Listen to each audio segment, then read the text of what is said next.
আমরা অনেকেই আছি যে রূপ দেখে বিচার করি, তার গুণটা আর দেখি না। ভাবি রূপ আছে মানেই তার গুণ আছে, ঝোড়া ঝোড়া আছে গুণ। যেমন এই আমার টিক্কি একটার মতো।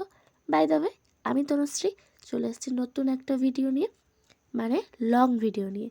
হ্যাঁ, যেটা বলছিলাম, রূপ থাকলে যে গুণ থাকতে হবে সেটা কিন্তু একদম নয়। সেটা হলো আমার এই কেকটার মতো দেখতে। কি সুন্দর ভাবছো না যে কি ভালো খেতে হয়েছে? একদমই নয়। যখনই ভালো কিছু রান্না করি তোমাদের সঙ্গে শেয়ার করি। এটাও ভালো করতে চেয়েছিলাম, কিন্তু সবসময় ভালো আবার সহ্য হয় না। কিন্তু আরেকটা জিনিস ভেবে দেখলাম যে যেমন ভালোটাকেও ভালোবাসতে হবে, তেমন খারাপটাকেও ভালোবাসতে হবে।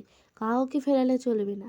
তাই আমার সাথে হওয়া খারাপ মুহূর্তটাও তোমাদের সঙ্গে শেয়ার করে নিলাম। হঠাৎ করে বিকেলবেলায় মনে শখ জাগলো যে কেক বানাবো।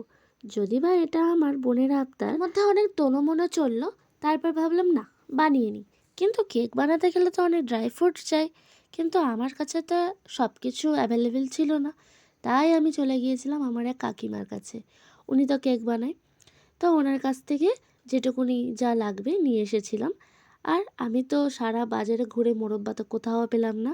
জানি না কেন পেলাম না, অন্য সময় থাকে। আমি হয়তো কেক বানাবো বলে হয়তো ছিল না। যাই হোক, শেষে ফুচকা খেয়ে বাড়ি চলে এসেছিলাম। তারপর একে একে সব কিছু অ্যারেঞ্জ করে যুদ্ধ লেগে পড়লাম। বুঝিনি যে সব কিছু এইভাবে মাথা মারা যাবে। যাই হোক, আমার প্রবলেম ওই একটা জায়গাতেই হয়েছে। ক্যারামেল বানিয়ে ক্যারামতি মারতে গিয়েই যত গণ্ডগোল। অতিরিক্ত ফোটানোর জন্য সেটা তিক্ততায় পরিণত হয়েছে। ওই যে কথাই আছে না, লেবু যত কজলাবে তত তেতো হবে। এটাও তাই হয়েছে। খুব মন খারাপ হয়েছিল গো বন্ধুরা। আমার যে এত কষ্ট করলাম সব বৃথায় চলে গিয়েছে, কি আর বলবো। আরও বেশি মন খারাপ লাগছিল ওই ড্রাই ফ্রুটসগুলোর জন্য। কিচ্ছু খেতে পারিনি গো, সব ফেলে দিতে হয়েছে। কত সুন্দর করে, কত যত্ন করে, ভালোবাসা দিয়ে বানাচ্ছিলাম, সব বৃথা চলে গেল। খুব বাজে একটা এক্সপিরিয়েন্স হয়েছে আমার। তবে আমি এটা আরেকবার বানাবো। এত সহজে কিন্তু আমি হাল ছাড়ছি না। দেখি আমি পারি কিনা। যতদিন না হবে ততদিন আমি চেষ্টা করে যাব। আর এটা হলো পরের দিনের ভিডিও, মানে 25শে ডিসেম্বর। সকাল সকাল বাড়িতে কলা চলে এসেছিলো, আর এটা আমার বাপের বাড়ি থেকে এসেছিলো। আমার বাপি দোকানে দিয়ে গিয়েছিল। কলাগুলো একদম কাঁচা ছিল।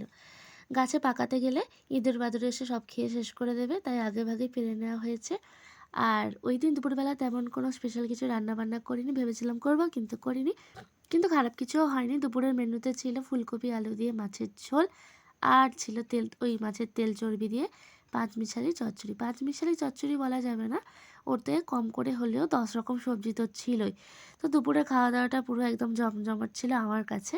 আর আমরা তো মাছে ভাতে বাঙালি, আমাদের তো মাছ না হলে চলে না বলতে গেলে। তো যদি ভিডিওটা ভালো লাগে বন্ধুরা, সবাই একটা লাইক কমেন্ট করো, আর সবাই পাশে থেকো। টাটা সবাইকে।